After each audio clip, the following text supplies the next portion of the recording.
ak saabal tomb.com xibaar yu wér te wolof. mbokk yi nga xam ne yéenay teewlu saabal tomb nekk ci taataan seen xibaar ci làkk wolof ñu ngi ak sunu ndaw li ñu teewal fekkee Diabo Ocass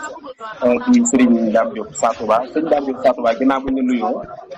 foofu ci Ocass ak rawatina coow li nga xam ne amoon na démb ci dig-digal yooyu ci mbirum noobul ak yeneen mbir sax yéen foofu naka ngeen di xëyee boobaak léegi foofu ci Diabo Ocass Serigne Dame Diop loo ci mën a baaxee ñuy teewlu saabal tomb net. waaleykum salaam wa rahmatulah Serigne Bara Gaye ñu ngi lay siyaare bu baax di la jaajëfal mboolem ñiy teewlu saabal tomb net di jaajëfal ñëpp di wax ne waaw comme ni nga ko waxee rek noonu la demee maanaam démb ci ngoon ki nga xamante moom lañ woowee Cheikh ñu gën ko xam ci Cheikh Noobul bi mu jógee fii ci marché Ocass day dem fa nga xamante mooy fi Baye Fall yi nekk muy ca garage fa ñu woowee garage Dakar bi ba mu fa demee ngir fekk fa nga xamante mooy Baye Fall yi ngir jéggulu ci lañ ko dabee nga xam ne jàpp oto bi dóor ko ba nga xam ni taal oto bi yàq ci lu bëree bëri mu nekkoon nag loo xam ne lu yéeme te nag biñ xëy ji marché Ocass ñun ñëpp a ngi toog di comme ni ñu ko daan defee rek depuis àjjuma ba léegi nga xam ne ñëpp a ngi toog ci jabi kenn ku ne mi ngi taaxeerlu ku nekk yaa ngi jël sa toogukaay toog di xaar ñëpp dañoo toog rek di diglu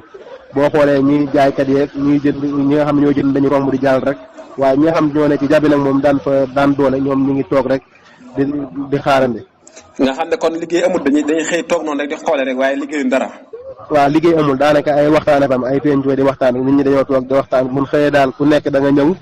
jël sa toogukaay toog ñu toog di waxtaan ba añ jot ku ne añ daal di toogaat waxtaan ba ngoon jot rek ñu àndoo daal di ñibbeendoo waaye mu wax dëgg yàlla moom. liggéey moom Cheikh moom ñuy wooyu Nobel moom da daan liggéey foofu ci Diabo Ocass wala dafa daan ñëw noonu rek di toog si. déedéet Cheikh fi la daan liggéey fi la amoon place daanaka fi mu nekkoon fi mu daan jaayee ak fi mbaar mi jaay doon yàq ci mbaar moom la nekkoon moom fa la daan jaayee ay jollosu mu nekkoon jaagat jollosu mun xam mu jaay ay lu comme ni ñu woowee iPhone la daan jaay daanaka. ndax boobaak léegi ñoom Baye Fall yi ñëwaat nañ fa wala ñu am ci yenn xibaar yoo xam dañ leen dana mën a dalal seen xel ci buñ jógee foofu xëy na am feneen fu ñu war a dem wala ñoom dañoo toog rek di digloo rek. ñoom dañoo toog di digloo ndax wax dëgg yàlla bis biñ fi njëkkee ñëw muy àjjuma gi nga xam ne ñi fi jaaroon. jotoon na yàq fi ay mbaar yàqoon fi ay taabu ba tojoon fi benn bureau ndox boo xam ne ku daan jaay ndox borom centre bi nga xam ne dañoo bureau ndoxam bi dañ koo bënnoon. ndox xotti ko ndox ma tuuru booba léegi daal benn baay bis boobu muy ajuma jooju la fi ki yoroon seen kàddu jaaroon di wax ne liggéey bi du fii liggéey bi ci li wër corniche bi la ba ñu ñëw ci marché bi waaw boobaag léegi moom gisaguñ fi benn Baay Faal boo xam ne ñëw nga fi ngir wax ñu ne liggéey bi bis bi lay door dañuy wax daal ne buñ noppee ci li wër corniche bi incha allah danañ jëblu fii ci marché Ocass bi waaye boobaag daal ñu ngi toog di xaar.